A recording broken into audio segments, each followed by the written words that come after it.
Returning to our famous ECOWAS, since we decided to leave, the salon slaves have been activated everywhere.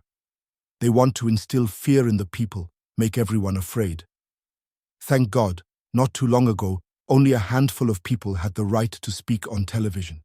This is what was said, that there were only a few who were ready to evangelize.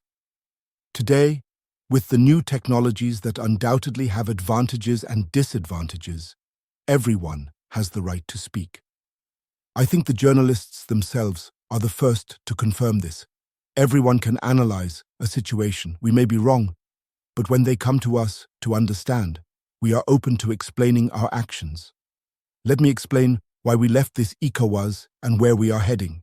Remember that it was created in 1975, mostly by coup makers, as they like to say. These were military personnel who took power and took responsibility to create ECOWAS for the genuine economic development of the people within this space. Later, so-called Democrats took over the leadership of our states, completely emptying the community of its foundations. When, on July 26th, Niger decided to take its destiny into its own hands, we were surprised to see the ECOWAS appear with a standby force in Jeunesse oubliée, youth forgotten. Where was this force when terrorists killed thousands of Nigerians? Where was this force when millions of Malians and Burkina died under the bullets of terrorists? They said that by force they would dislodge the brave sons of Niger who had taken control of the country. Do you believe that these are weaklings in Niger? There are fighters there. The Nigerian army are warriors. They have been fighting for years. It is not a parade army or a peacekeeping force. The armies of the region decided to unite. We are waiting for this standby force. These so-called Democrats must understand that when thousands of Nigerians die in their hospital beds due to lack of electricity or medicine, it is a crime. They are responsible for these sanctions. They are responsible for these deaths. The same thing is happening in Mali, and for Burkina, we have indirect sanctions.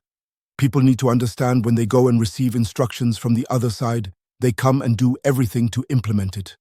It's shameful. Some decided to cut off their port, which goes against all international texts, because you cannot close ports to a landlocked country. They did it. They violated the texts. The international community did not say a word. No one spoke in ECOWAS. But in the ports, we don't transit our goods for free. We pay. Those who do it are reaping what they sowed. They tried to make Mali suffer.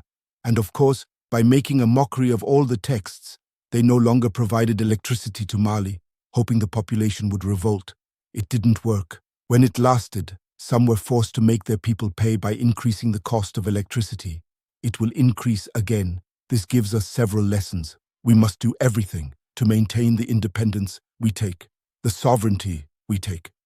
They gave us outstanding lessons, and we understood well.